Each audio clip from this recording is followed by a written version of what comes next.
Assalamualaikum warahmatullahi wabarakatuh. Perkenalkan, nama saya Muhammad Agama Fazim Maulana dengan NIM 4001422465339. Nah, di sini saya akan menjelaskan hasil praktikum dasar sistem kontrol pada pertemuan ketujuh dan tugas ke-6.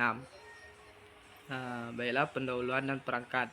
Tujuan mahasiswa diharapkan memahami mekanisme kendali on-off dan PID, serta mampu menganalisa kinerja sistem berdasarkan data yang diperoleh. Perangkat utama Autonix TK4S dan T4RN, controller digital dengan fitur display, PV dan SV, auto tuning dari alarm, thermocouple sensor suhu dengan polaritas kabel merah dan kabel biru. Yang merah itu buat alur positif dan sedangkan yang negatif itu di kabel yang biru. Lampu pijar berperan sebagai elemen pemanas atau heater menggunakan filament wolfram. Teori dasar menjelaskan aksi dari dua posisi on dan off. Dengan histeris ditekankan bahwa kendali ini cocok untuk proses yang lambat, namun tidak untuk auto yang sensitif terhadap siklus tinggi, yaitu parameter respon sistem.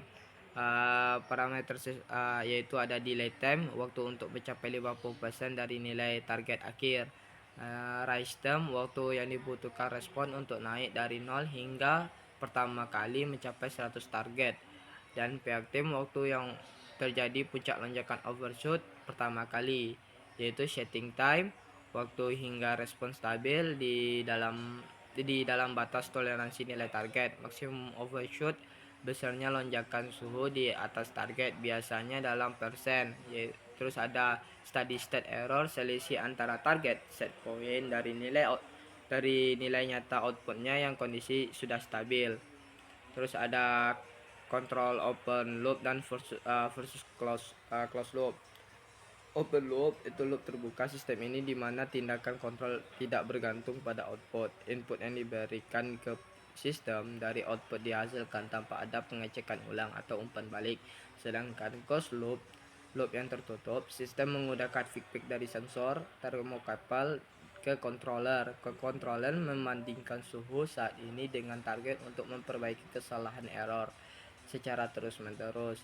Histeris, penambahan rentang atau lebaran setelan antara titik nyala on dan mati, yaitu off. Tanpa ini akan terjadi chatter atau skalar berbunyi cepat atau rusak saat suhu berada tetap di titik target, yaitu ada dead zone, area yang di bawah batas on dan di atas batas off.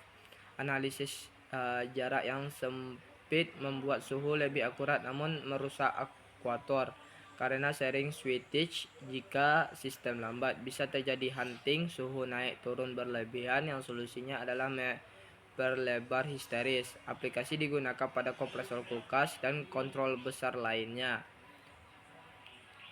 Dan kontrol PID time proporsional, yaitu ada duty cycle yang mengatur rasio waktu on off dalam satu siklus waktu tertentu secara profesional terhadap selisih suhu di dalam profesional band. Merusak metode pulsa karena relay tidak bisa mengeluarkan tegangan variabel atau kontinu. Controller mengirimkan pulsa on off yang cepat jika frekuensi cukup tinggi, hasilnya menyerupai kontrol kontinu yang halus. Contohnya, jika suhu jauh di bawah target, waktu on lebih lama, misalnya 0,7 detik on dan 0,3 detik off. Jika sudah di target, waktu on dan off seimbang, yaitu di 0,5 detik on dan 0,5 detik off. Keunggulan memberikan overshoot yang jauh lebih kecil dan stabil yang lebih baik dibandingkan kontrol off dan on pada yang murni. Mungkin itu saja yang dapat saya sampaikan. Saya akhiri. Assalamualaikum warahmatullahi wabarakatuh.